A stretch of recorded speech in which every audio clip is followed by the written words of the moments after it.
I think everybody's recording then? Yes, sir. I think I'm recording. Okay. Are you?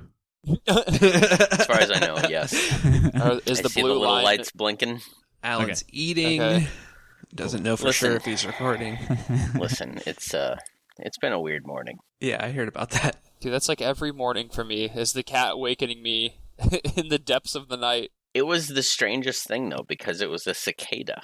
Like, Yeah, so dude. we just woke up to the noise of a cicada getting louder and louder and louder and louder. And then I just see the cat and he's screaming. Oh, no. And I'm like, what the fuck is going on? So we turn on all the lights and we're like, what the fuck? And he's meowing at us. But the cicada noise is emitting from his mouth. That's like Nice. demonic possession. You know, I didn't have my glasses on at first, so it's like I can't see that there's like, you know, like bug wing coming out of his mouth. And then it's like, oh, he just has a cicada. And then like I go get something so we can grab it, and then it eventually comes out of his mouth, and then it's just flopping around on the ground making cicada noise, and he's trying to get it, and it's just madness. I was up myself because I had to put a couple of my cats on a diet according to the vet because they're getting fat, and they've been having to get used to eating at certain times of the day. Yeah, it's tough. Yeah, instead of just going to get like a mouthful or two whenever they want, like at all hours of the day. So they're not quite used to the morning feeding first, like not having food at night. So like they've been waking me up at like 3 to 4 in the morning to try to get me to feed them. So I have to just shut the bedroom door, which is kind of shitty because one of them sleeps in bed with us anyways. And I read that post. I opened up Twitter while I was trying to fall back asleep, and I saw you had posted that like minutes before, and I was like, oh, cool, I'm not the only one. And Yeah, then I imagined you in like the dark without your glasses, like pulling a gun from the nightstand thinking it was an intruder and just shooting your fucking cat by accident. Which is No. dark, but You wouldn't do that. I know you wouldn't, but I just imagine him like... Well, it That was just so instinct the loudness of the cicada. Oh, yeah. I mean, it was just like deafening. And Allie yeah, is dude. also like freaked out, and I brought you a wasn't really. present. I was like, it's a Yeah. cicada. He brought you a present. My Yeah, dog he has was come to being the house nice. before with a cicada in its mouth when I was young, and it was pretty wild.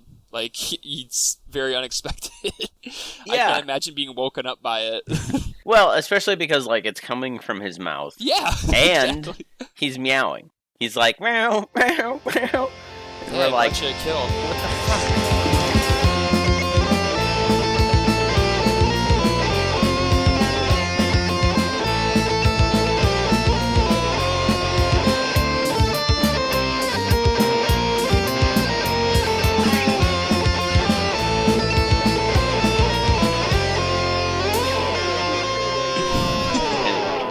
All right. Well, Yeah, now that I'm we're nice gonna- and warmed up.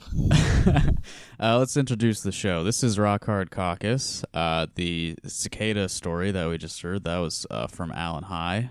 That's me. Hey, Alan. And Chuck Yonda, he had the story about his dog with a cicada. Hello. Good to be back. Evan, have you had any cicadas in any of your pets' mouths? No, I've only really had indoor pets, just cats. So Well, our cat was inside. That's what made it even more confusing. Yeah. interesting. I don't believe I've ever had a cicada in any of my cats' mouths, but when Weasel was really young, like maybe a couple months old, she caught a bee in her mouth. Oh, God. Yeah, and she somehow didn't get stung. She was just like running around with a bee in her mouth. Nice. Oh Proud yeah, of that I've thing. had my cats like attack wasps before. He'll do that. Crazy.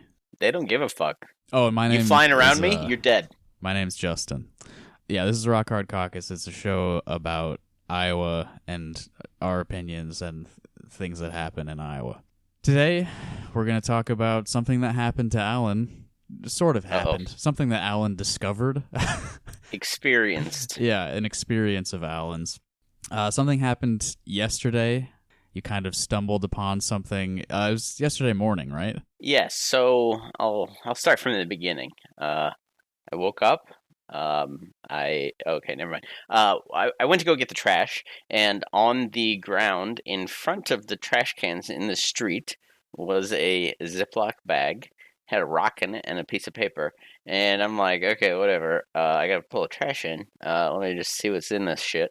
And I open it up, and it's a swastika, and it says, "White Pride." It says, "White Pride, get some." And I'm just like, what the fuck? I'm not laughing because I think a swastika is funny. I'm laughing imagining you opening up that piece of paper and it's just a big swastika. And it says "White Pride, get some." What the fuck does that even mean? I don't know. I assume it's a prompt to get some white pride. Yeah. I'm not sure. Yeah. So I brought it inside. I gave it to my wife. I went to work. Because she likes that sort of thing. Because she loves. As a gift. Yeah. Just like Neil and the cicada. Yeah. Yeah. She called law enforcement because we're snitches. And they said, "Oh yeah, we knew about that last night. There had been some on our street, that had been discovered and called in. And it turns out there was we are one of 4 houses that had these in front of them." Oh shit! Like on your street? Yes. So the police said that they didn't think that it was targeted. They thought that it was just random tossing these flyers outside, which has happened before. But it's still a little concerning that Nazi scum think that they can, flyer in the neighborhood. Yeah, well, and you're living in an interesting neighborhood in the city as well. Yeah, because I live in kind of right between a really rich part of the neighborhood, or a rich part of the city, and really poor part of the city. Yeah. And so, the neighborhood that I actually live in is very working class. It is mixed race. There's, everybody's on this street. So it's concerning. It's weird to me. It's hard for me to believe law enforcement when they say that it's not targeted because your street, it's not like a through street or anything. It's It's not a frequently. There's not people driving down that street to get to work every day. Because I know. I mean, I had a mutual friend of ours that lived at the end of the street, and I've been up and down it, and it's not. It's a dead end. There's a lot of traffic. Yeah, exactly. It's a dead end. There's not. It's a U-shaped sort of neighborhood where. It's 2 streets that are dead ends, and so it's just a little odd. And there are 4 of them. Who's doing it? Don't know. I don't really have cameras. Again, not a snitch, so not a big deal. But I don't know. I don't know really what to think about it. It's I'm pretty well secure in the house, so I'm not really worried about that sort of stuff. But Nazis come fuck off. Very fucking weird. Yeah. Mm-hmm. So we'll see what the police say. Because supposedly they're I don't expect much, but I'll be curious to see if anything comes of it. There was a KCRG story about it, so we'll see. It was probably them throwing him out of the squad car. Yeah, probably so. The 2 Spider-Men pointing at one another. And now that you're publicly admitting that it happened to you, you're going to have people accusing you of making it up yourself. Yeah. False flag. Yep. Oh my God. There was a comment on that KCRG article that said Juicy Smollett. Yeah. And I was laughing so hard at that. Yeah. So the funny part is the guy down the street is actually the one who went on TV about it. So right. I just called it in the day after, apparently. Since you brought up the TV thing, I've got a couple of KCRG's reportings on this. Why don't we just listen to one of those? Okay. I don't know if I've listened to it yet. Yeah, you mentioned your neighbor, who I think is featured in this one. Yeah, I don't know this person. Someone left racist flyers in a Cedar Rapids neighborhood. Police say they're looking into the incident as a possible hate crime. And people reported finding the flyers inside plastic bags outside 4 homes. The papers, as you saw, feature the swastika and read, "White Power. Get some." Cedar Rapids police say they're working with the FBI on the investigation. The flyers were in the area of Mount Vernon Road and 20th Street Southeast. They were found last night. One man who found the flyers has a message for the person who put these in his neighborhood.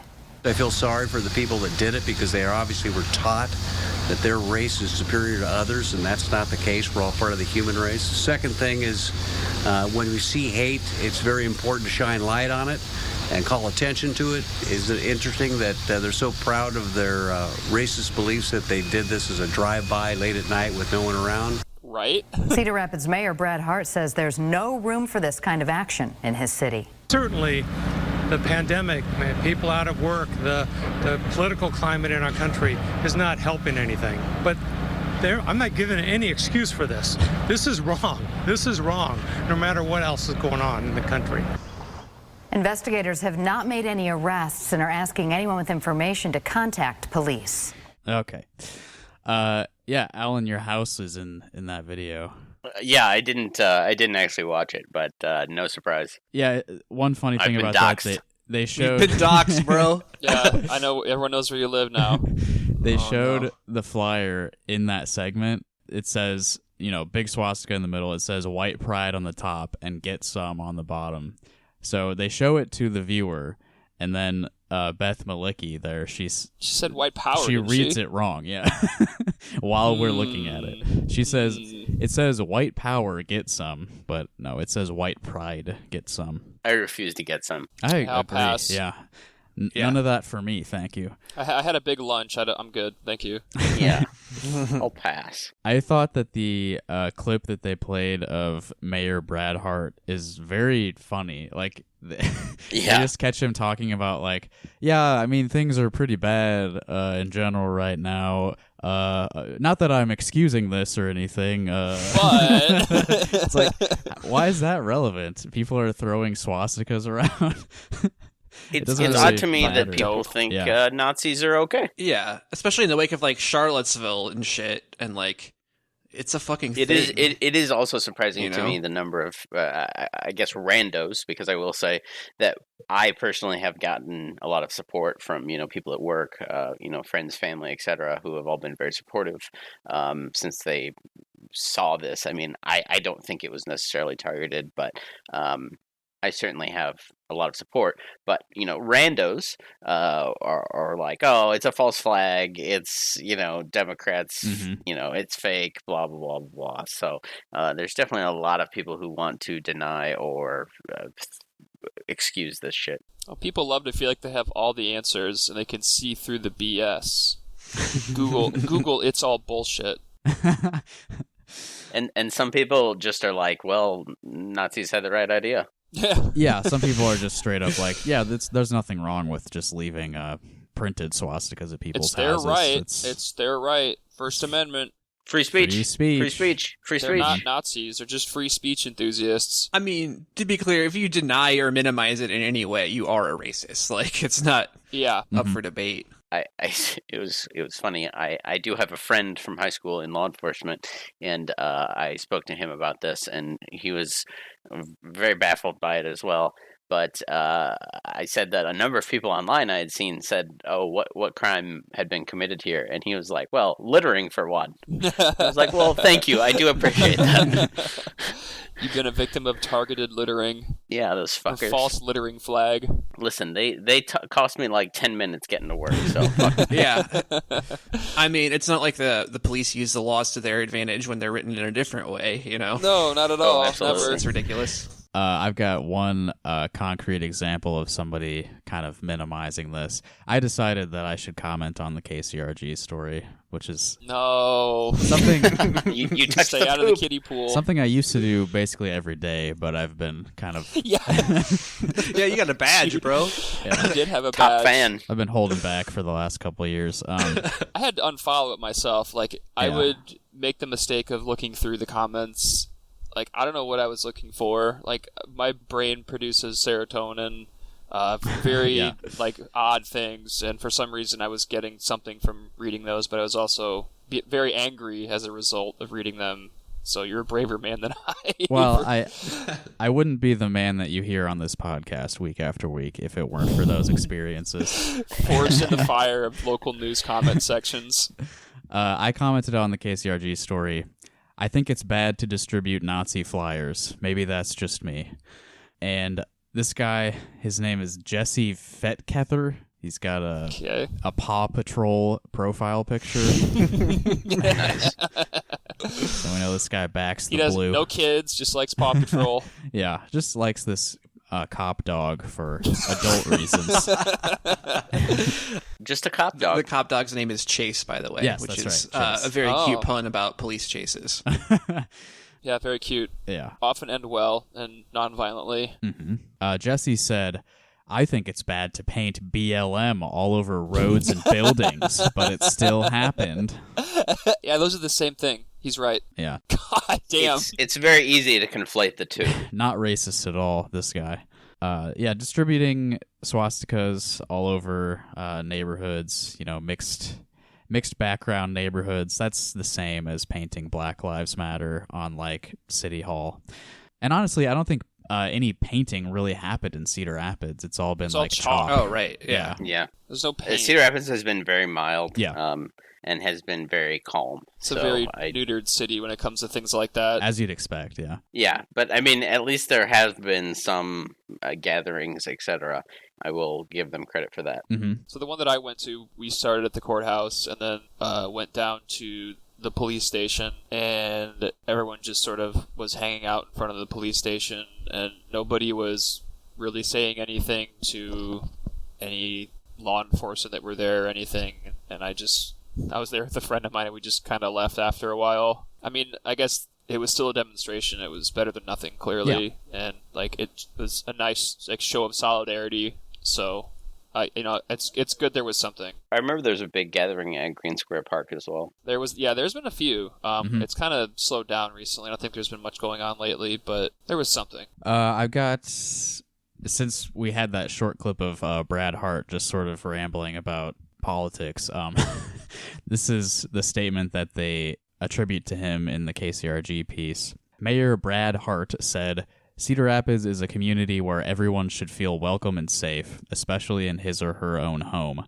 Acts of hate are not and will not be tolerated. They are an affront to the values of our residents and city leadership. It is our responsibility to care about each other, and incidents that target our neighbors and their families have no place in Cedar Rapids." Which is a better statement than what they played it in the video. Yeah. Props to Stella's dad. Yeah. Folks, any elected officials that you know of with the last name Hart, they are in fact Stella Hart's parents. Yes. Every single one of them. It's a fact. Yes, that's correct. I do think it's interesting that he uses the word target in that quote, which is something that the police have been saying this was not targeted, so this does not qualify as like a hate crime, probably, because it was not targeted. But the mayor is saying that incidents that target our neighbors have no place in Cedar Rapids. So if this is targeted, Alan, I believe you are the victim of a hate crime. I am a victim. You're the real victim in all of this. All right. What about me? That's why we're listening to you. What about my problems and my Nazi swastikas that show up in the street in front of my house? While we're talking about Brad Hart, I do want to bring up recently there's Advocates for Social Justice, I believe, is the kind of BLM group that's sprung up in Cedar Rapids. They've been kind of organizing the recent demonstrations, and I believe it was like 2 or 3 weeks ago, maybe longer now, but the mayor had a statement come out in the news that was like, yeah, we're no longer going to have any conversations with these people. So, oh, lovely. Yeah, so last month he's like, yeah, I'm not interested in talking to black people. Now he's like, these swastikas, I tell you what. This is Wow. Yeah. A lot of city leadership in general is bad.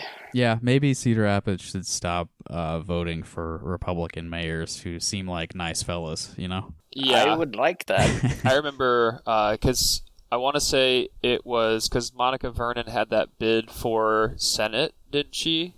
I believe think so. I believe Congress. She's run for a few different things, but right. It's just kind of progressively. She's just been kind of aiming lower and lower each time. Right. And most recently, she did run for the mayor of Cedar Rapids, and when she lost and Mr. Hart won, there was a bunch of comments on a KCRG article on Facebook of people breathing a collective sigh of relief that Cedar Rapids had dodged the liberal bullet. I kept seeing that term in there. Yeah, and Monica Vernon, I mean, we went to school with her kids. Yeah. And Yeah. I don't really have anything against them in general, but No, I don't either.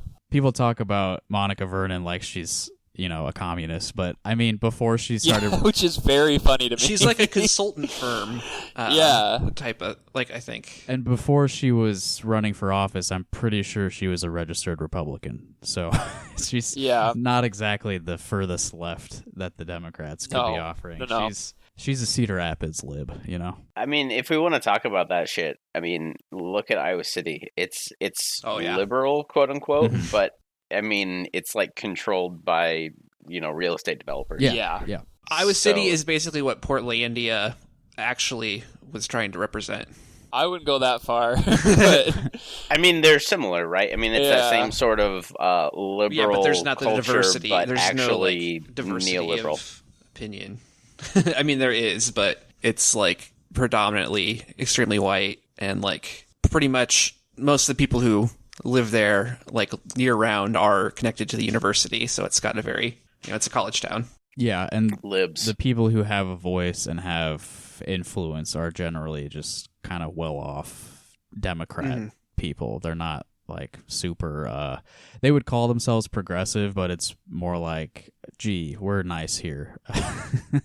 we got a pride parade, which is good. I mean, there is a great gay scene in Iowa City. They're all very supportive of each other and the community in general, but I mean, that's not everything. Nothing against Iowa City at all, but it's just, it is what it is. Yeah, and there's been a recent kind of flare-up among the Iowa City working class, the people who live here, a lot of students too, but the people who work at the restaurants and stuff have been submitting a lot of anonymous tips about the bosses and owners. What's the big one? It's a Java Creek Cafe. Java House. Java House, yes. That's been really sort of under fire. Yeah, their owner, Tara C something, I don't remember how to say her last name.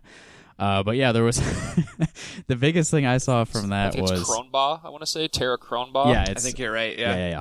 Somebody leaked an email that she sent to the Java House managers. They have 3 or 4 locations around town, and she was hiring secret shoppers to go around and catch, including herself. I have the email here if you guys want to hear it. Yeah, dude, just tell us about it. Okay, I'm just gonna read it as is. So this is a letter sent, or I'm sorry, an email sent to, I believe, her managers.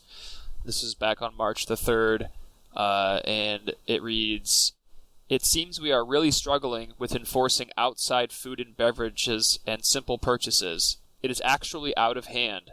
With that being said, quote, this is what I would consider inadequate guest service for our paying guests, end quote. Something that must be improved. Therefore, we will hire secret shoppers of my choice, including myself, to photo this and hopefully get this turned around.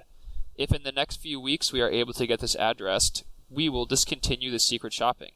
Since management and supervisors are not completing their assigned tasks, we need to pay others to assist with proper guest services needed for all paying guests. They must be paid, and we will use our tip-outs to pay the secret shopping staff for their services. I will adjust by store photos and tips, not collectively as a company. So, hopefully, the better the results in the store, the less tip out. I will have secret shoppers, including myself, sending me, and I will forward to management team all photos of all guests with no purchase or outside beverages. We will do this for a preliminary 2 weeks with a 3-week challenge. Ooh, you hear that? Ooh, a challenge. Ooh, sounds nice. Fun. Yeah. And if we see improvement, and she goes on to say, I will discontinue the secret shopping. So here's This lady stakes. is a snitch. Oh God, yeah. Unlike Alan. Here are her stakes that's up for the secret shoppers. So for 2 weeks, these secret shoppers will be paid $10 for every photo per person without a drink, and $20 for every person with outside food or beverage of a competitor's marked cup or marked packages. While guests may indeed have their water bottles, they will need a purchase. And I want to stop to mention that there's a lot of things that are capitalized in this. So please be assured that there is a purchase. Last night alone, we had 16 people... What does this say? 16 people downtown with no drinks and had one with Dunkin'. That is a big payout for a secret shopper. And it says, Week 3, all tip outs for each photo will be shared among the store with the most improvement and least number of photos for that week. We'll be starting tomorrow. I would suggest you all hammer down. I look forward to the 3 weeks and seeing improvement. Wow. Yeah, so stealing people's tips. I don't even get what she's doing isn't only very shitty, but it also sounds very illegal. Yeah, taking the workers' tips and giving them to people Yes. who are catching people with outside food and drink. Like, it's a fucking movie theater. Right. Yeah, the behavior she's describing is like, if you've ever been to the downtown Java House, like, that place is a free-for-all. I've been in there probably over 100 times and purchased something maybe like 3 times.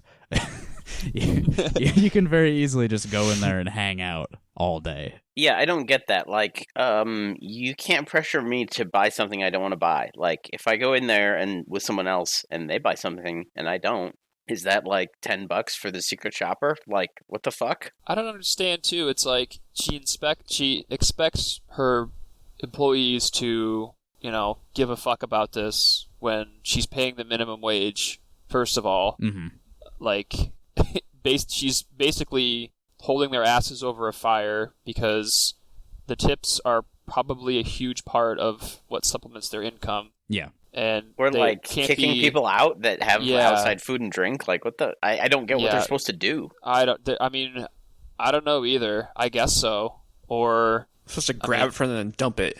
yeah, you can't expect people Tell that them you they're are naughty. paying a fucking living wage to give a fuck about shit like this. Like, I'm sorry, but you're not paying these people enough to care about this. No. And casting yourself as a secret shopper is a very funny move. Like, no one's gonna know. Including myself. She's gonna be in there with like a fake mustache and like glasses on and like a big fake Undercover nose. boss. Yeah. Yeah, Just like undercover reaching into the boss. tip jar and She taking is it the all. undercover boss. Yeah. Yeah, there's lots of stories going around about her. I believe Iowa Action, the Twitter account, has been soliciting anonymous tips about her and other business owners in the area. I don't know. It's fun to see the working class of Iowa City revolting against the business ownership class, who are exploitative to as much of a degree as any place, despite this being a progressive oasis in the red wasteland of Iowa. The Socialist beacon of Republic of communism. Iowa City. Yeah. Yep, just as much business interests running everything as any other place. So, Alan, your swastika discovery got me thinking. I feel like I've been seeing news stories about stuff like this happen every 2 months for the past couple of years. Yeah. So I went through, I searched, what did I Google? I think I Googled Nazi flyers Iowa or something like that. And I found just a ton of articles of stuff happening the last few years. Just working backwards, here are instances of Little Village magazine being co-opted by National Alliance flyers. Most recently, June 8th, 2020. Oh, yeah. They, snuck them in with the paper. Right. So Little Village is distributed for free around, the corridor, as they call it. And white supremacists can basically just pick up a pile of these and attach their flyers to them and then throw them in people's driveways. Kind of like what happened with Alan, except they used a rock in that instance. Yeah. We have a guy that brings us a stack of them that we leave on our counter because we have that and tidbits and a couple other things that come by and that's the guy just comes by and he just drops them off and says see you later. Right. Yeah, they have no control at that point. It's distributed for free. Anybody could easily just grab them and use them for whatever they want. Paul Brennan, who works for the Little Village, it looks like he reports basically every time this happens. But the most recent one, June 8th, white supremacist propaganda disguised as a health warning about COVID-19 is being distributed in eastern Iowa. Residents in Iowa City, North Liberty, Cedar Rapids, and Davenport. So this one had quite a spread. They've recently reported finding messages from the National Alliance, a neo-Nazi group, tossed onto their lawns. Stickers labeled National Alliance Health Warning Number 3 have been stuck onto rolled-up copies of issues from Little Village that were published last year. Next to the words racial distancing in big block letters, the stickers say, whites should practice racial distancing as well as social distancing. It concludes, the government won't warn you, but the National Alliance will. Oh, thank God they're here to, warn me about other people existing. Yes. Come in the dark of night and throw pamphlets around. Yeah. They've got a link to a picture of the sticker, but it's just, shitty graphic design. Boring. That is one thing to say about the flyer that we got is, it's not even like a full-size picture, like very uninspired. Low effort. Yeah. It's very C-. lame.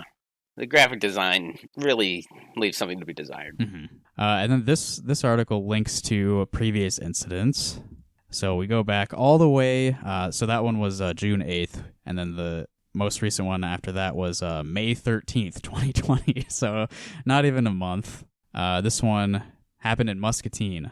They woke up to find adhesive-backed flyers from a white supremacist group on their lawns and driveways, attached to Little Village magazines again. The flyers call for the expulsion of immigrants because, quote, they can't make white babies. That's a gross one. All immigrants are... there's no white immigrants, by the way, either. Yeah. Not anymore. Haha.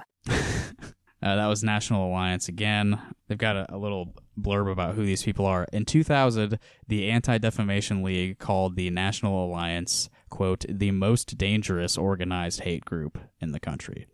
2 years later, the National Alliance's leader died, and the group rapidly fell apart. Oh, that's too bad. New leaders fought among themselves, and the membership dwindled.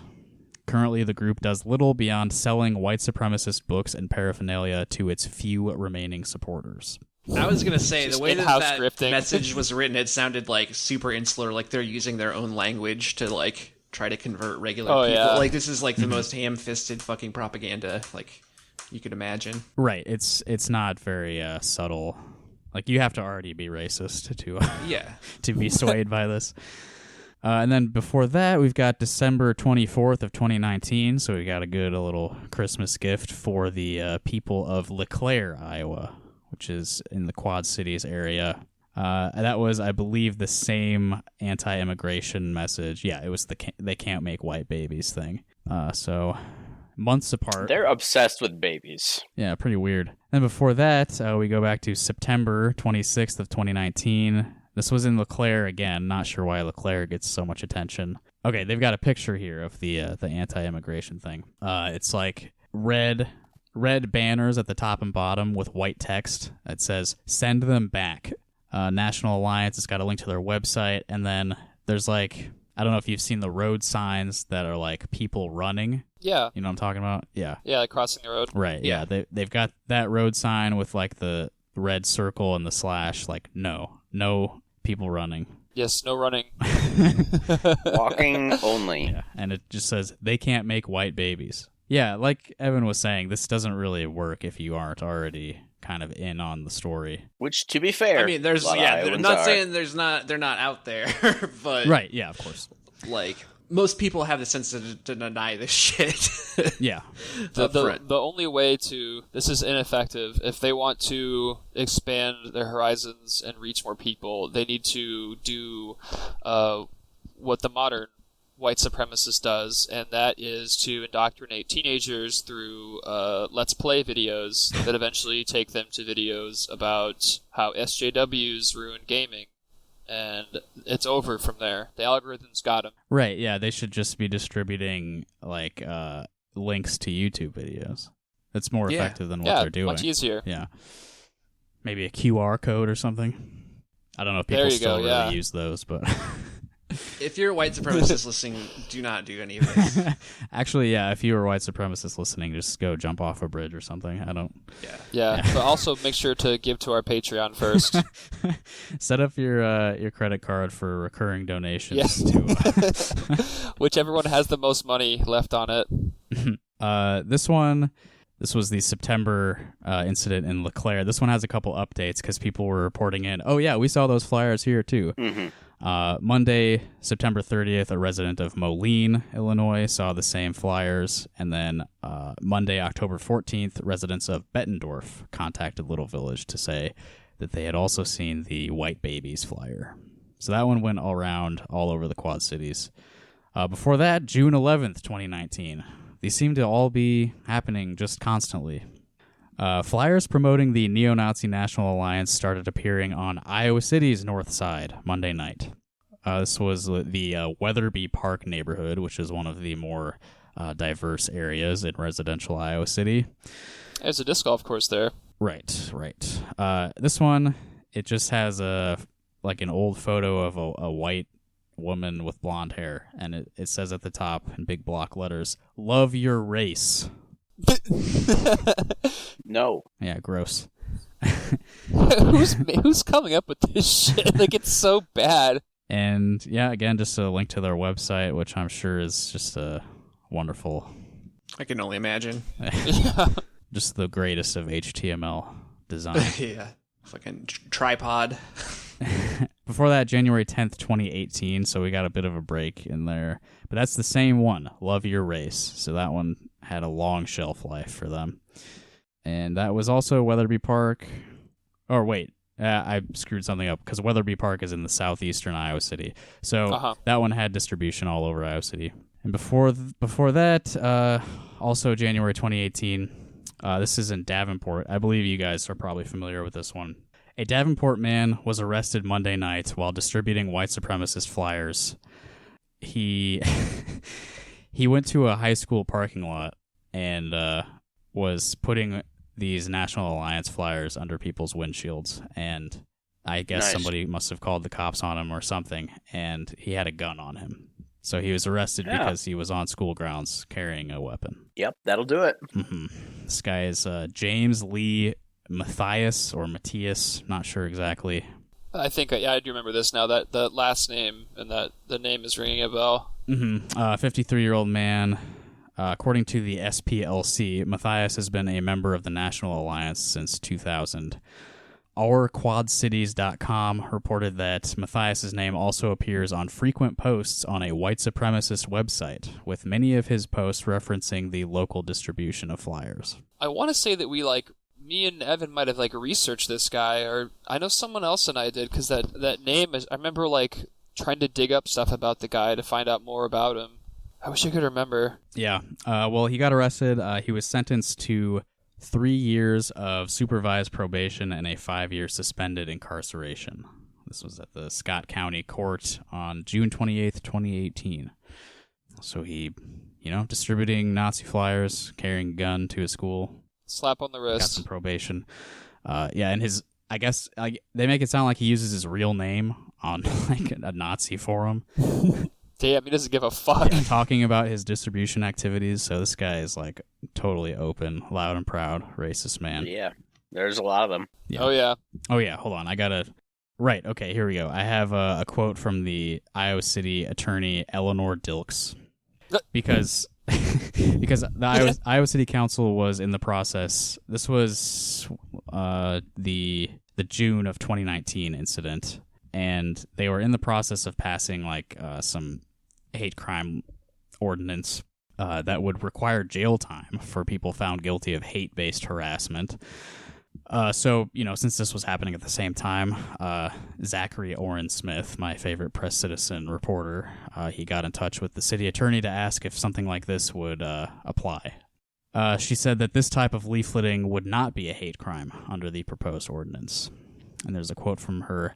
If such a flyer was directed at a particular individual with the intent to intimidate, annoy, threaten, or alarm that person because of their race, the hate crime ordinance would be applicable. So basically it depends on motive, I guess. If it's just random flyering, I guess they don't consider that to be an attempt to threaten or annoy or harass the community in general. Yeah, it's if it's not specifically targeted, it's okay. Yeah, it has to be targeted at an individual, I guess. And then I've got one more incident of the National Alliance distributing stuff in the area. This is I believe the first time this made the news, at least that I could find.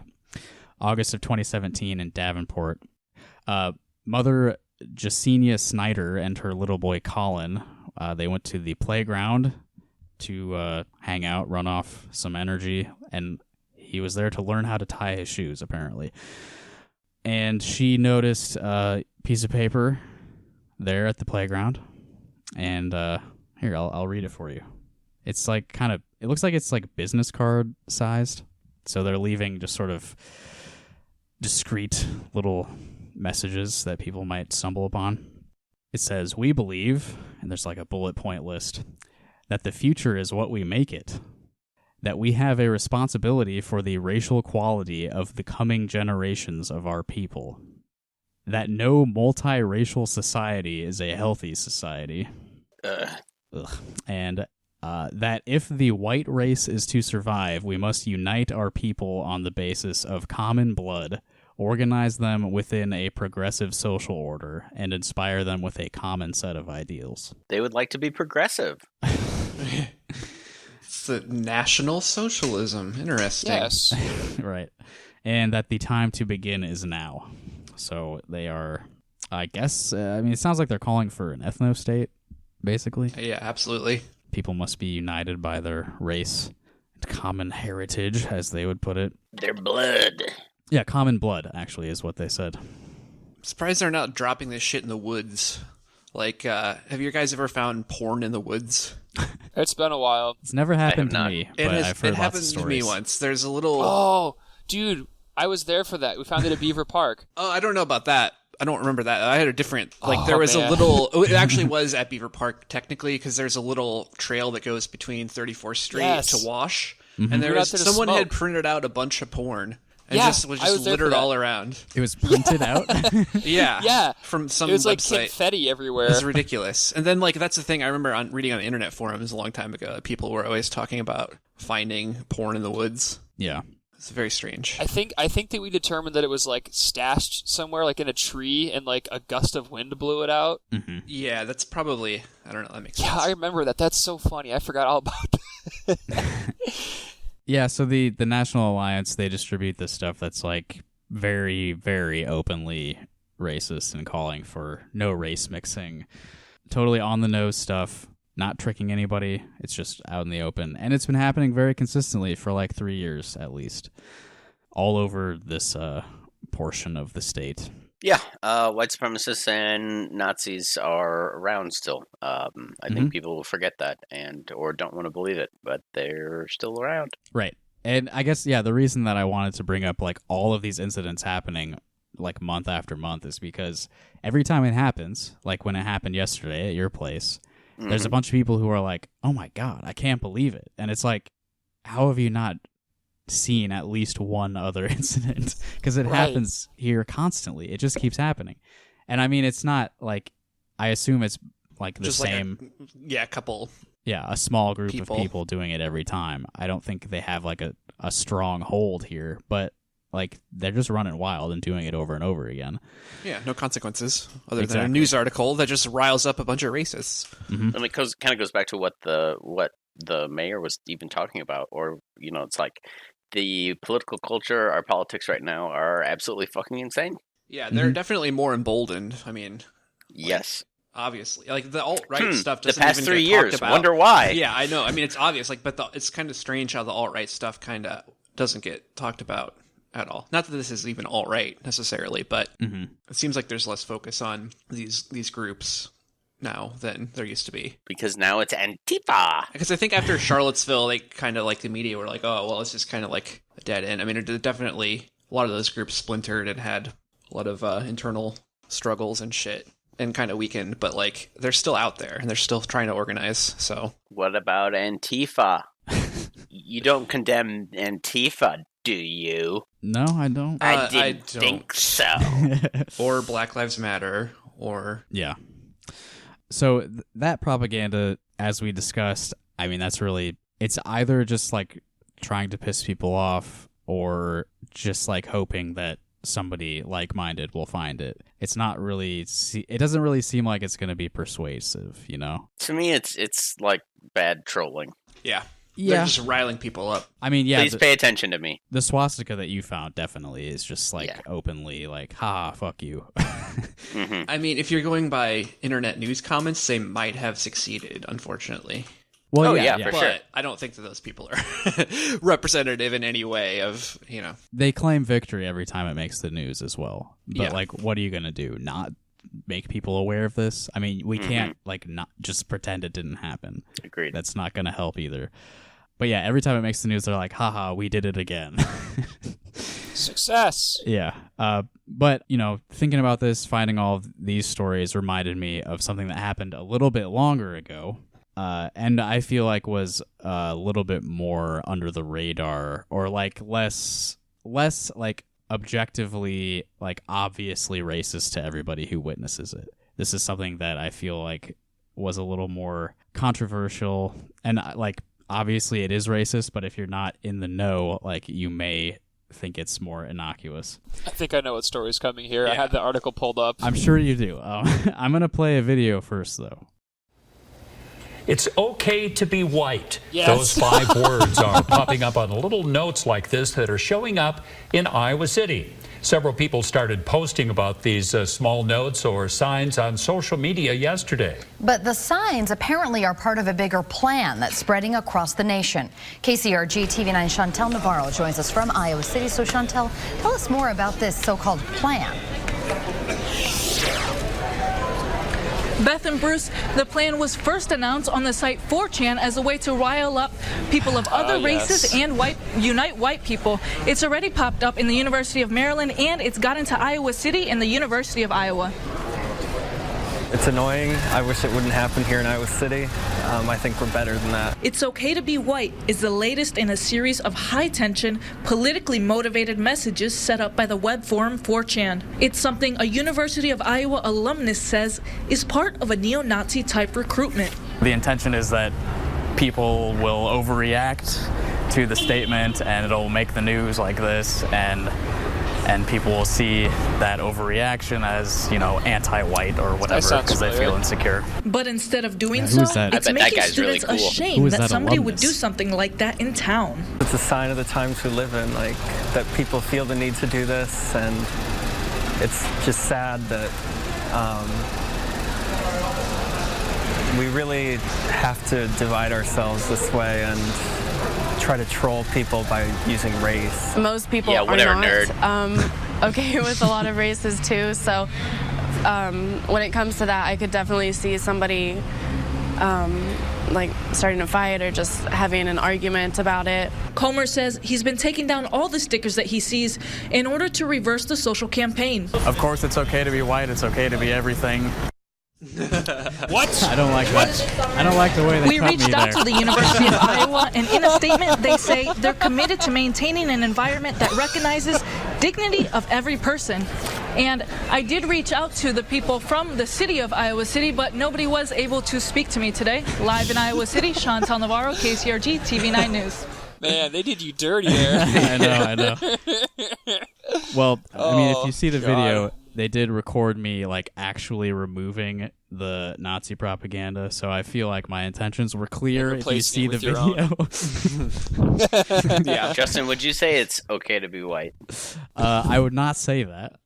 What I would say is that whoever put that, I know who put it out there, and I think this definitely applies, is that you're 100% projecting your own insecurity. Because I think most people don't really, identify with a fucking white race unless you're like a fucking racist. Right, yeah. You identify as like, maybe German, you have some, German or whatever. Czech, or like a New Yorker, or fucking whatever, But like you said, Excuse it's me, okay to be that's a white. nationality, not a race. Just remember, it's okay to it's be never who you racist are. to do an Italian accent. Or Australian. That KCRG report Crikey. was from November 3rd of 2017, so way before we were doing a podcast, so I hadn't quite perfected my ability to to speak on matters like this. Guys, remember 2017? So I was putting up flyers for shows around town back when we used to be able to do live music before everything on Earth died. In the before time. Yeah. And I saw these BC, stickers just before COVID posted everywhere that said it's okay to be white, and I was like, this seems like it's bad. I started taking them all down, and it was like it started like on Halloween, I think. There were like online racists putting these up. And yeah, the intention is like it's divorced of any context. It's a statement that's like, is true, I guess. Like, yeah, it's fine to exist and be white. But obviously the intention is like to flare up like any insecurity people feel about like reverse racism or any shit like that. Mm-hmm.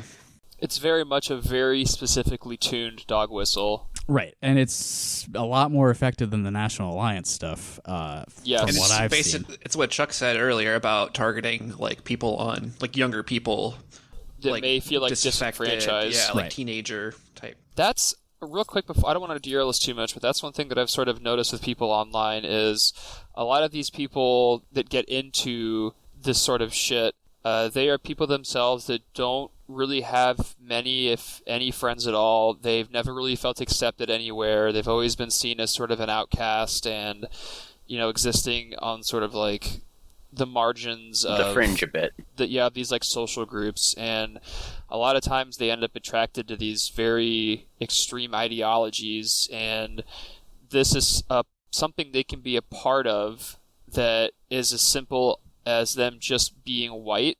Yeah. And there's people that are there to like accept them for who they are, like so to speak, and that just kind of snowballs from there with these people is kind of what I've noticed. Because I was kind of talking with a friend of mine earlier in the week about like where the fuck like the anime right came from, and we sort of determined that like that's kind of one of the avenues of which these people have gotten into this. And it's just the alt-right is very good at targeting these it's alienation.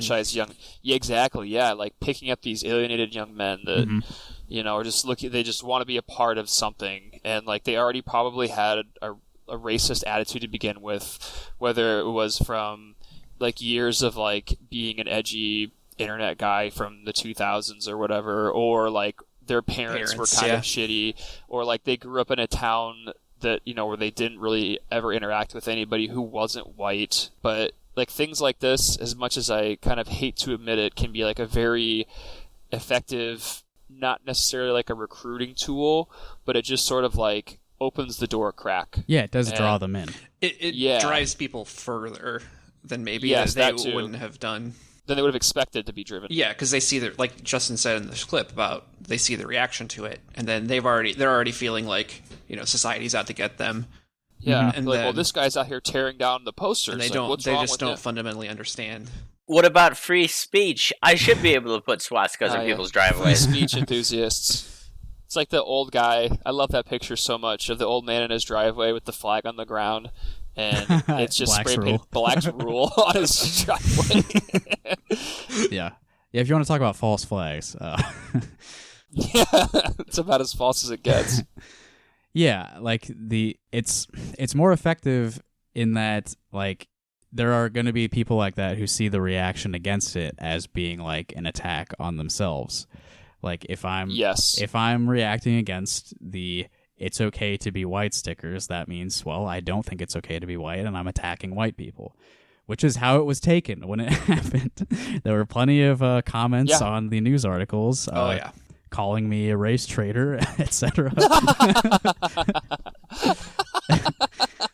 A race traitor?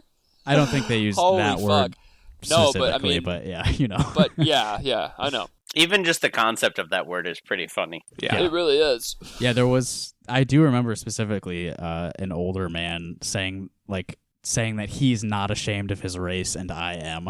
And it's like, stop basing so much of your identity on this, please. Yeah, and the context of when they cut me just saying it's okay to be white.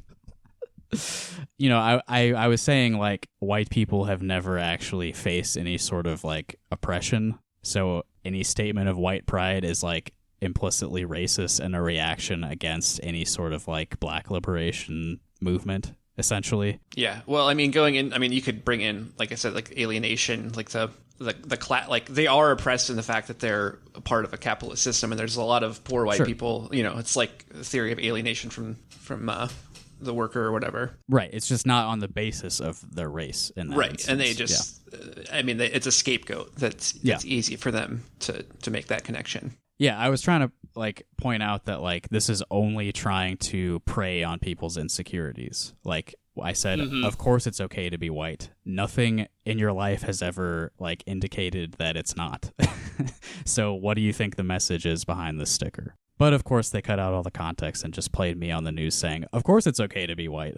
Which is much, much funnier. Yeah. Oh well. I'm still Facebook friends with that girl who interviewed me, so... And like for us, it's like it doesn't really intimidate me. I'm not really freaked out too much by this. Alan, of all people to have it happen to, Alan is probably the best person for it to happen to, because he's like a fucking fuck you. His attitude in all ways. Yeah, fuck you, buddy. He's the least likely. What I mean to say is he's the least likely person who would actually do something like that. Yeah. Right. So Chuck mentioned the Women's March a minute ago. So I do have a follow-up to that video. I mean, this happened a long time ago, and we're all well familiar with it, but listeners perhaps are not. Here's a Little Village piece, again, from Paul Brennan. It seems like Paul Brennan has the racism beat covered at the Little Village. He seems to always be the one writing about stuff like this. Headline is, Man puts up pro-white stickers on the Ped Mall during the Women's March, then tries to hide and merge. Oh yeah, God, I love this that. guy, dude. I remember the day when we found out about this. I think that the four of us were in Discord doing a lot of research, and we found some very interesting things about the guy. Yeah, and his employer. Mm-hmm. Right. So I remember this well enough that I don't really need to read the article, but the second Women's March in Iowa City. So this was 2018. So a year after the inauguration. This dude in a Pepe sweatshirt. A large Pepe hoodie. Was walking around in front of the Women's March putting up the It's Okay to Be White stickers. So clearly trying to make people angry because he knew there'd be a lot of libs out that day to witness his epic trolling. Yes, with his hood up, trying to hide his identity, so I don't know what he's so ashamed about if it's okay to be white. Like, you think you'd proudly be passing out pamphlets if, Yeah, so as soon as people saw him doing this, he was confronted with people with cameras who were just following him, taking pictures, taking video, like, hey, what are you doing? Why are you putting up Nazi propaganda? And he got scared. He ran into Merge, which is like a co-working space on the Ped Mall, and he locked himself in an office. Which, that particular office ended up being currently rented to friend of the show, who I've mentioned before, Jordan Farley. Right. Who is the head of a very far-right, sort of Breitbart-esque publication known as the Populist Wire, I believe. Yep, that's right. And interestingly enough, a kid that worked for the Populist Wire who was like 18 also ran for city council here in Cedar Rapids, and they found out that he was part of that, and people were like, well, what's this? Like, and they also found out he'd been using like sock puppet Facebook accounts to harass people. Right. I believe there's a lot more to the Jordan Farley story too. There's a lot. We could do a whole That episode on the guy. Yeah. But regardless, that was a space rented to them, and he claimed that space to be run by his employer and that it was his office, so it's no coincidence. Right. And keep in mind that the Merge is right next to that little playground on the Ped Mall. Yes. That will become relevant My shortly. favorite detail of the story. So, yeah, he locked himself in that office until I think he like called his girlfriend, and she sort of like came and like bailed him out or whatever. She did, and she was telling people like, oh, he doesn't really believe this stuff. Like, he likes to get a rise out of people, which is like very funny. That's what she thinks. Right. So shortly after that, he was identified by name. This is another Little Village article from Paul Brennan. Man who put up pro-white stickers on the Ped Mall identified. The Iowa City Police Department has confirmed that Jonathan Charles Koch was the man seen putting up the stickers on the Ped Mall during the Women's March. He was in the Merge co-working space. Blah, blah, blah. Merge terminated Jonathan Koch's membership with their co-working space. Okay, here's the good stuff. They go into his background a little bit. Koch was arrested by agents of the Iowa Division of Criminal Investigation in May 2007 for running an illegal high-stakes poker game in his Riverside, Iowa home. Which owns? Yeah, I mean, if it was just that, that'd be cool, but... As part of their investigation, agents seized computer equipment, including a flash drive. 6 months after he was arrested, Koch pled guilty to the charge of running an illegal gambling operation and was placed on probation. In 2008, a DCI agent cataloging evidence discovered child pornography on the flash drive. Which does not own. No, not good. This part's bad. And re-examination of the hard drive of a computer seized from Koch uncovered more child pornography images. Koch, who had moved to Iowa City, was charged with possession of child pornography. He was convicted in July 2009.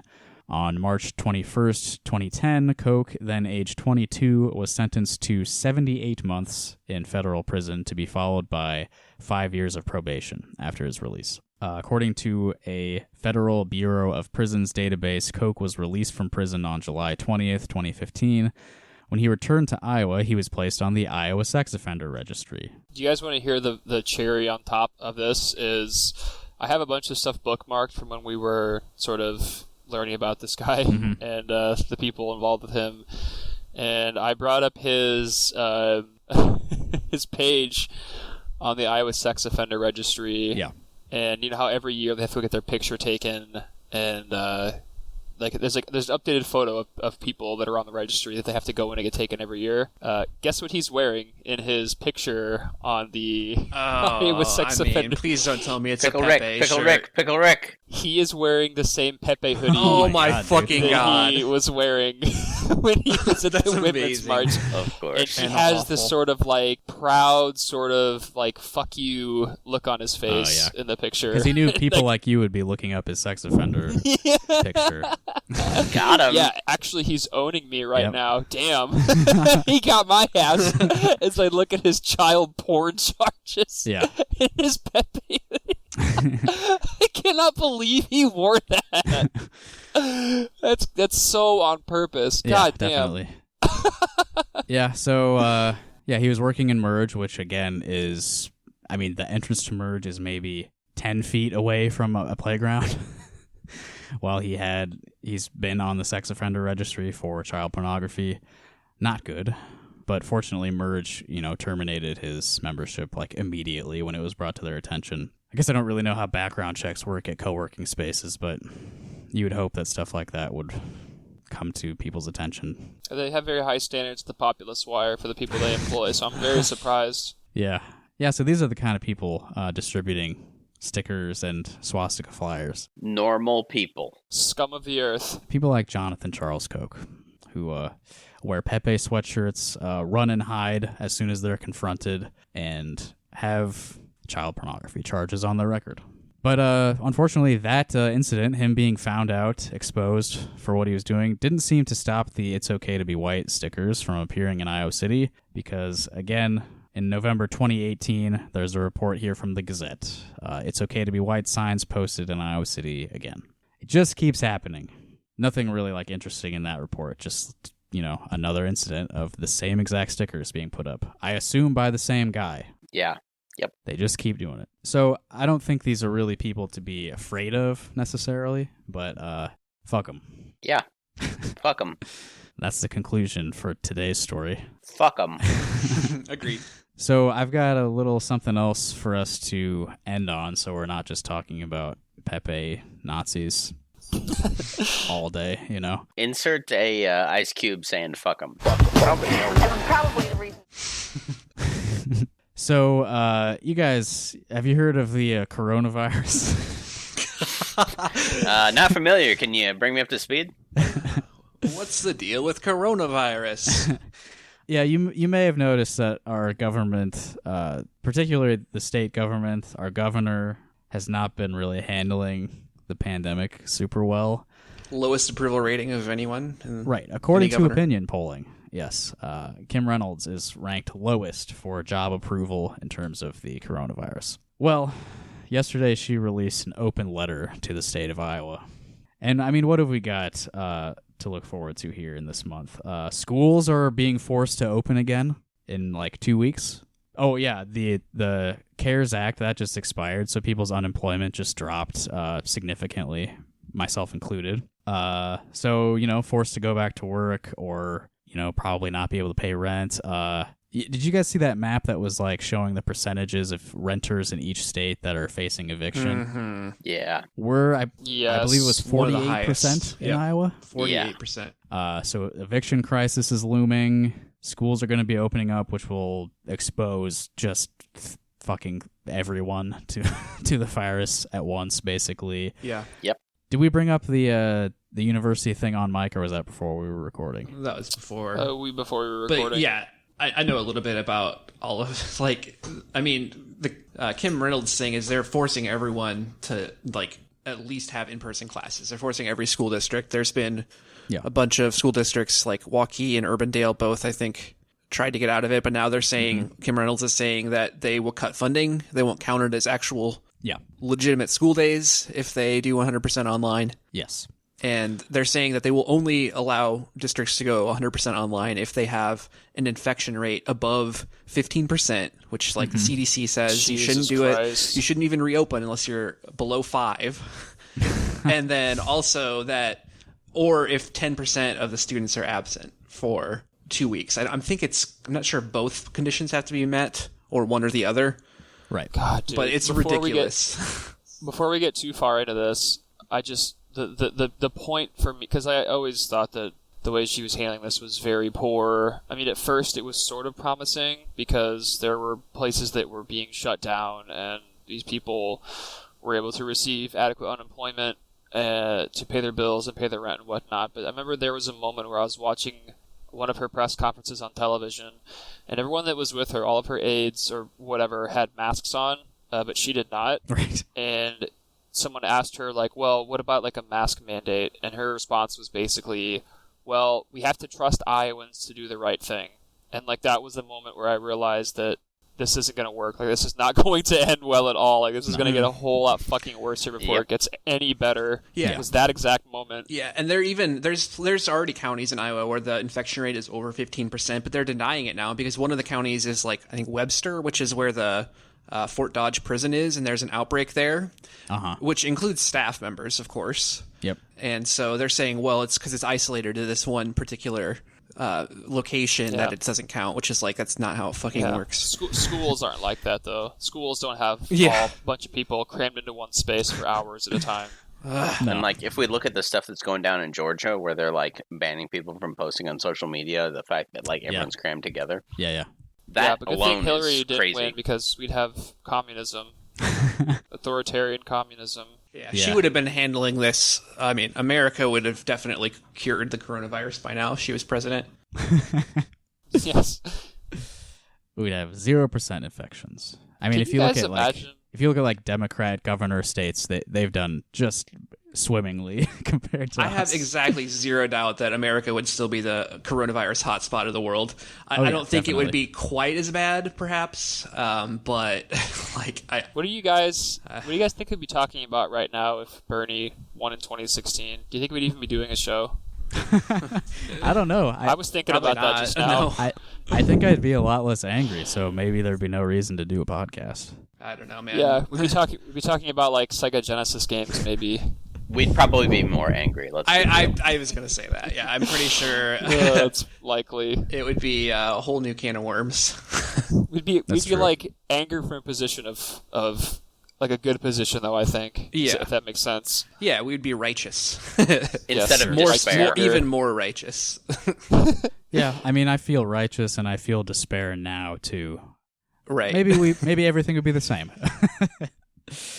What else was I going to bring up? Oh, yeah. Earlier this week, she did that press conference where a reporter asked her, a lot of people are, concerned that opening schools is going to get a lot of people sick. And she immediately was like, well, you're just part of the problem with all this fear-mongering from the media. Scare tactics. What the fuck, lady? Yeah.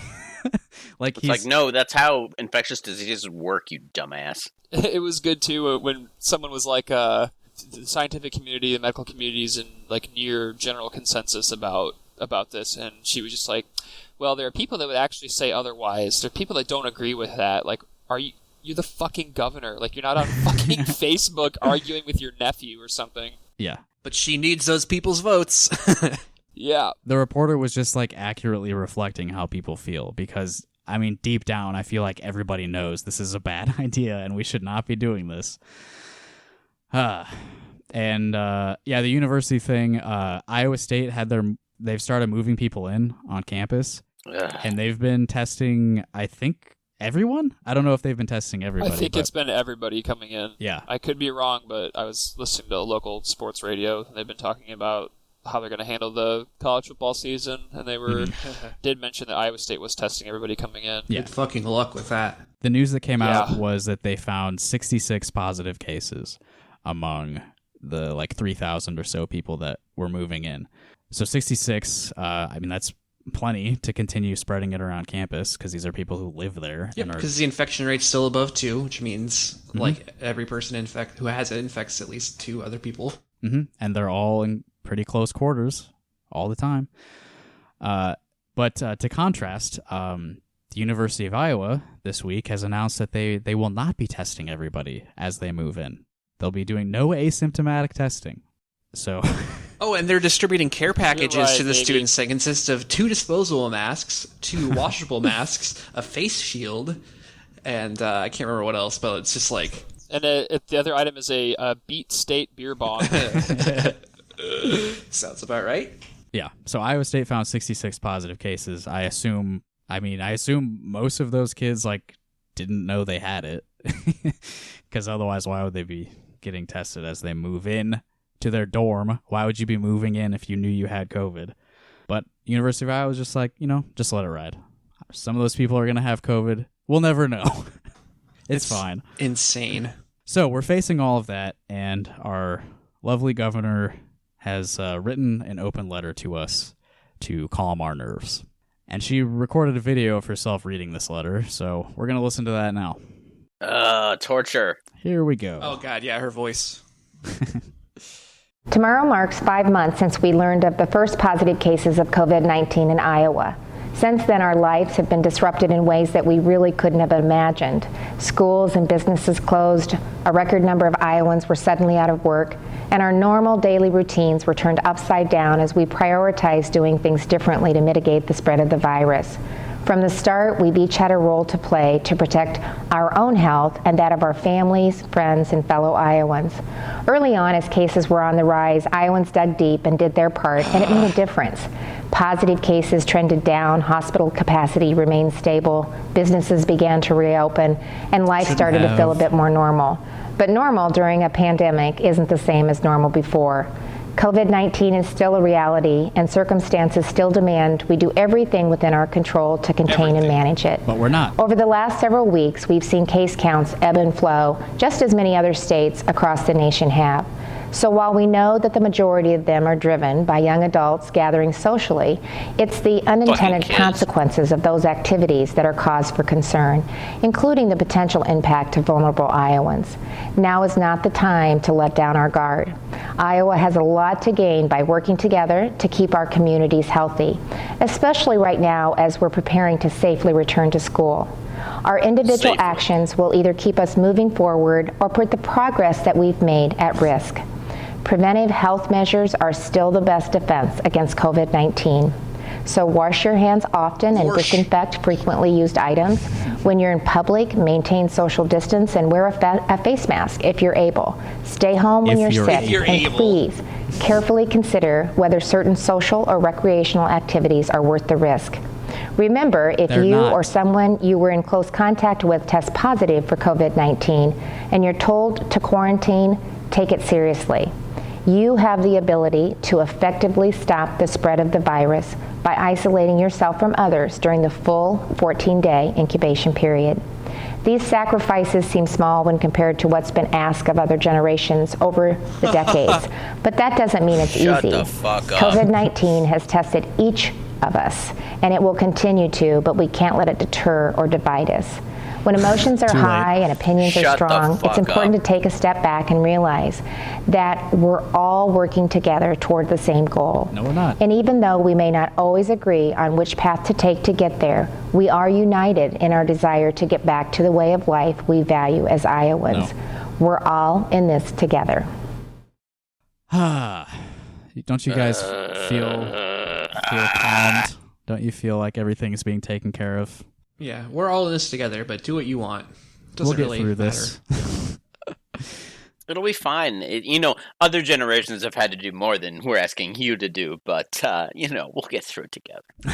Yeah, what do you think this is? World War II? You little babies? So I will note that comments are turned off on that YouTube video. Can't imagine why.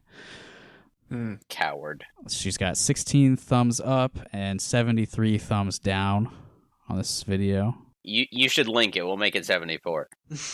Yeah, we'll do. I'll link the video in the episode description. Go give that a thumbs down. 'Cause that matters a lot. She'll change course if she notices that. She's wearing like a black and white houndstooth shirt, so she reminds me of Ricky from Trailer Park Boys. And she's wearing a crucifix necklace very prominently in this video. So we know God's on our side as we work through this.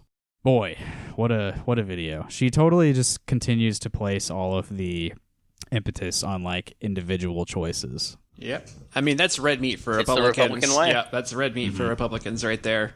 Like, she's scared of her fucking base, of the kind of people who fucking post Facebook comments about why Black Lives Matter is bad because someone was handing out Nazi pamphlets. Is she scared of them or does she love them? I think if she were to reverse course on it, then they would call her weak. Like, I've already seen it happen with Trump. Yep. People are calling Trump weak. Like, he's losing some of his fucking hardcores because they think that he's... I saw one of my favorite people on Twitter said he was acquiescing to the virus or something like that. We don't negotiate with terrorists around here. Yeah, we don't negotiate with fucking viruses in America. Just the way she presents this situation as if we're not all just being forced into a meat grinder. I mean, Chuck's been dealing with this for months, you know? Yeah, it's weird. He's actually on the phone with his work right now. Oh, well, yeah. There we go.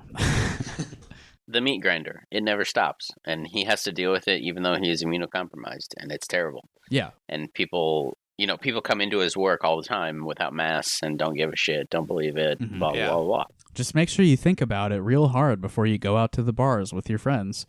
Yeah, I know it worth it? Another person who works in a bar in Cedar Rapids, and he's switching jobs because the place that he's currently working at keeps having like live music events and like bringing people in, doing sales and shit, specials. And I mean, that's the whole thing, right? That the states are forcing these places to open back up. Yeah. And they have no other choice because otherwise they're out of business. Yep. We're taking away your unemployment. We're opening up the schools. No, you can't do online only. You're going to have to go back to work or you're going to get thrown out on the street. But we're going to take care of this virus as long as you don't go have fun with your friends. That's what's going to cause the real problems is if you see young anyone you like. individuals Such effective going messaging. out. It's the damn young people that are causing It's this. the fucking young people's fault. That's why we're going to put them all back in school and get everybody It's the sick. perfect out. It's like when obviously bad things are going to happen, but if it does, it's your fault. Like, great, not our fault, your fault. That's right. Oh, government can't do anything about this. Oh no, they can do. We can't do shit about this. But you guys, it's your problem. It's like the pollution argument. It's like, well, you should be driving electric cars and recycling your cans and your jars and stuff, but don't pay attention to the 15 companies that produce 67% of pollution in the world. And also your ability to produce, That's actually a great analogy because, yes, it is good to recycle, and yes, we should be social distancing as much as possible from other people, but yeah, the real problem is above us, and we have no control over it. Boy. Oh, well. What a great, uplifting episode. As usual. Yeah, we're all about that. We're all about having fun. Everything's chill here, and we're all just celebrating. Yeah. You guys have anything you want to get out there before we say goodbye to the listeners? Fuck off, Nazi scum. Yeah, That's that too. Yeah, fuck off. Good Nazi to reiterate that. Nazi punks, fuck off. Yeah, Nazi punks, fuck off. Even if you're not a Nazi punk, you're just like a regular Nazi, I think you should still fuck off. You know, like, Jello Biafra is like kind of like a lib now. Yeah. I know. Still a good song. Yeah. The you know, goodwill doesn't change, but right. I've got a few things I want to mention before we leave. I went on another podcast recently. The episode was just released yesterday on Friday. Yeah, I've been cheating on you guys. I'm sorry. How dare you? The Englert Theater in Iowa City, since they can't really like do any sort of live entertainment right now, they started a podcast. They joined the podcast market. Nice to join the fold. Yeah. Everybody's doing it these Competitors. days. Mm-hmm. I mean, what else are we gonna do? Yeah. Right. So I went on there. Englert, I wouldn't call them former employer because I'm sure I'll work for them again, but it's been a while since obviously we can't do anything. But yeah, they had me on their podcast. It's called Best Show Ever, and Ellie Hoffmeyer. Ooh, wow. Interviewed me. I talked about this show a little bit. I don't know. I haven't listened to it yet, so I don't know how much got cut. They cut it all out. They're like, no, this name is sexually they cannot suggestive. be advertising for another podcast. But yeah, if you are desperate to hear more of my voice, there's a half hour or less of it on that show. I'll link that in the description as well. I also want to acknowledge we met our Patreon goal, one of them, a couple weeks ago. We reached $50 a month. Hell yeah. And the goal, the reward for that goal is that Cooper Harwood will be regaling us with a story from his childhood. We haven't had time to record that yet. The Harwoods have been busy. They were at a camp with their daughter this week, which looked like they had a good time. Everybody stayed safe. I saw a real cool picture of Scout with a bow and arrow doing some archery. Nice. Yeah, that did look fun. Which is very cool. Also, Cooper with a gun. Yeah, that's right. That was cool too. So we'll get that done probably sometime this month. So look forward to that. And you'd have to be on our Patreon to get that. So check it out, patreon.com/rockhardcaucus.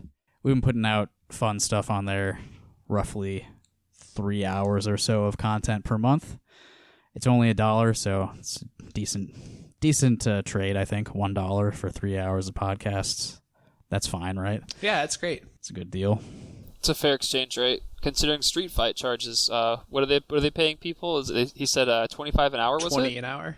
Yeah. Mm-hmm. But that is Justin, nice. you're gonna have to put this one on my time card. Yep. Yep. Send me your hours, everybody. We'll take care of everything.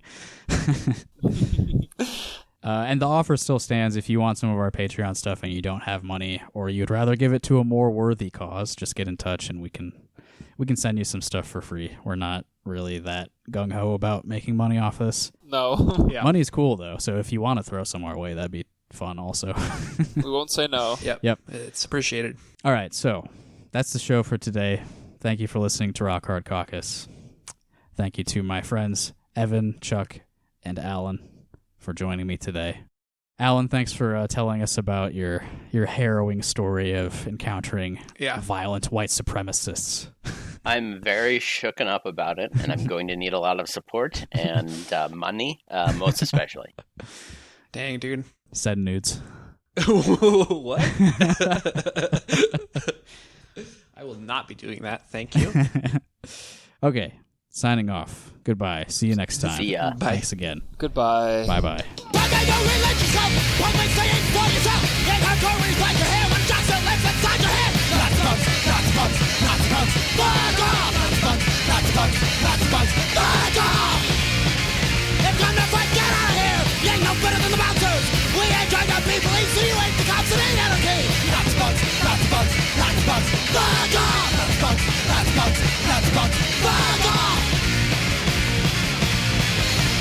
That's your point, what a man!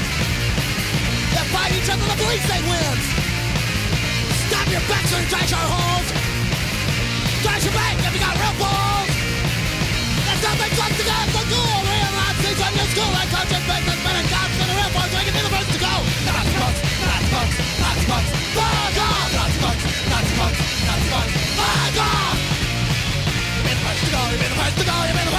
What lets you